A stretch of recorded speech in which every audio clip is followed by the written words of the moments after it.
চলো আজকে তোমাদের সাথে শেয়ার করা যাক ভগবান বিরসা মুন্ডা মেলা উৎসবে গিয়ে আমি কি করেছি। আর আমি আর মা মিলে তো রেডি হয়ে বেরিয়েছি, কারণ আমাদের অনেকটা দেরি হয়ে গেছে আর ওখানে রেডি হতে অনেকটাই টাইম লেগে যাবে। আর আমরা কিন্তু একা না, আমাদের সঙ্গে আমাদের টিমও আছে। তো কিছুক্ষণ দাঁড়িয়ে থাকার পর আমাদের তো টোটো চলে এসেছে। এরপর তো আধ ঘন্টা ধরে বসে থাকার পর আমরা আমাদের গন্তব্যস্থানে পৌঁছে গেছি।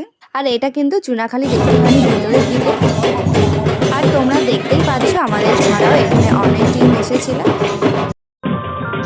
আর এখন কিন্তু আমরা যাচ্ছি নদীতে, আর এখান থেকে 108টা গটিতে জল নিয়ে আসতে হবে সবাইকেই। তো জল না হয়ে যাওয়ার পর এরপর আমরা মাথায় করে ঘরটা নিয়ে চলে এসেছিলাম ভগবান বিরসা মুন্ডার এই মন্দিরটায়। এখানে এসে তো পুজো টুজো দেওয়ার পর আমরা সোজা চলে গেছিলাম যেখানে অনুষ্ঠান হচ্ছিল সেখানে।